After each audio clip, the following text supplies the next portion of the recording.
Hey,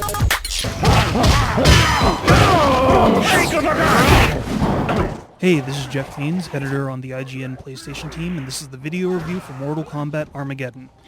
All things must come to an end, and for 15 years the Mortal Kombat franchise has been staving off the apocalypse. But now, at the end of the current generation cycle, Midway has decided to end the entire franchise on these systems with Mortal Kombat Armageddon.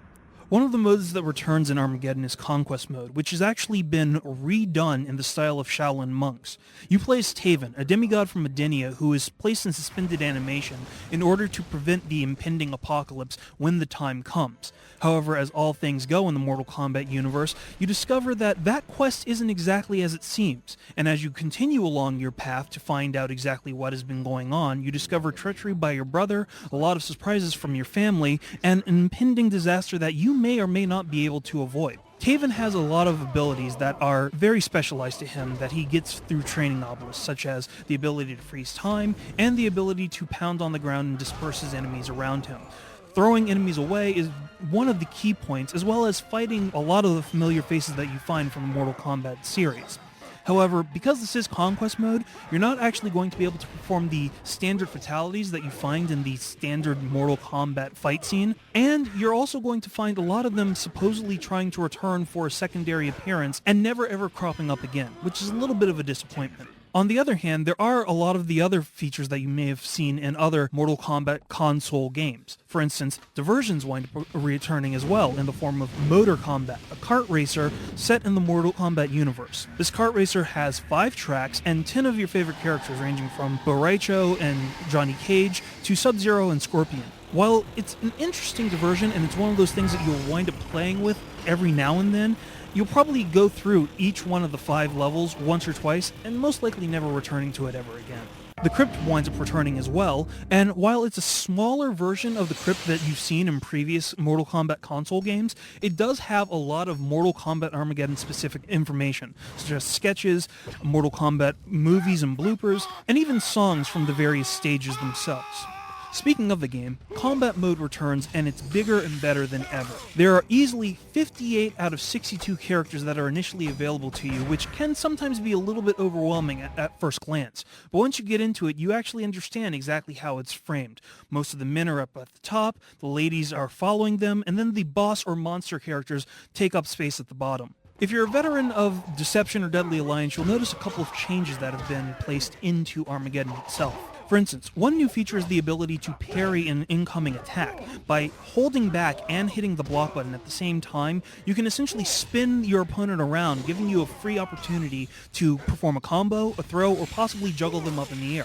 Juggling them in the air is very, very key in Armageddon this time around because air combat, which really hasn't been part of the series since Mortal Kombat 2, makes a very significant return in this game. While you can't complete an entire round in midair, you can keep your opponent off the ground for a significant portion of time, thereby removing any potential advantage that they might happen to have. Now, breakers do return as well, and you'll notice that the supposed opportunity meter that was found in Deception has thankfully been removed because, frankly, it was pretty much useless. However, perhaps one of the most interesting and creative additions to Armageddon itself is the create a fatality system that has been in place instead of the can fatalities that you may have been used to. As opposed to inputting a certain sequence of buttons and watching the fatality go on by itself, you now have a certain amount of time to trigger one specific fatality, such as breaking somebody's arm, ripping their lungs and their heart out, or ripping their spine completely out of their body. There's a certain catch to this because the more moves that you start putting into your created fatality, the less amount of time that you ever have. One player might be able to get a one-hit fatality, but skilled players will be able to pull off 9 and 10-hit combos, which really gauges just how well you have your timing down. It's a really interesting combo, and some players probably won't like it, but other ones will really be able to gauge their proficiency at the game simply based off of how quick and how fast they can pull off those deadly moves. There also happens to be a certain amount of risk involved because you can actually fail pulling off a combo. However, there is one major caveat to the game itself, which happens to be that at the end of fighting 8 characters, including Blaze, the final boss at the end of the game, you may find that some of the endings happen to be a little bit of a letdown. For something that's supposed to be the culmination of the entire 15-year franchise of Mortal Kombat, with just about every single character of the canon itself included in the game, you'll discover that, waiting 15 to 45 seconds while your character does a kata and you're being told what happens at the end of the game is somewhat disappointing. Maybe seeing an actual cutscene or some kind of an image that shows who lived and who died will be a little bit better. However, if the way that it's framed doesn't exactly work for you, you can use the extensive, and I do mean extensive, creative fighter mode that is present in Armageddon itself. Players will discover that there is a wealth of options, and you are simply limited only by your imagination as to who you wind up creating.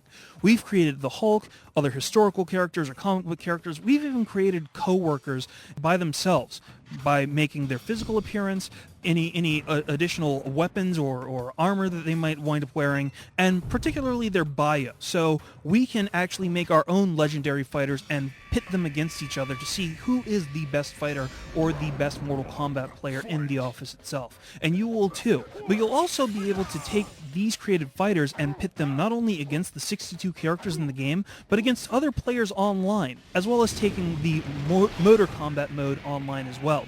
It's stable, it's robust, and it's a lot of fun. All in all, even though this might not be the definitive culmination of the Mortal Kombat franchise because it doesn't have all the characters, some of the endings may be a little suspect, and some of the other elements might not exactly have what you're looking for, the robust creative fighter character system and the ability to take your created fighters online makes this an excellent title for fans. We gave it an 8.5 because it is a great title for any Mortal Kombat fan looking for a solid game itself. Looking for more details? Take a look at the review on the website.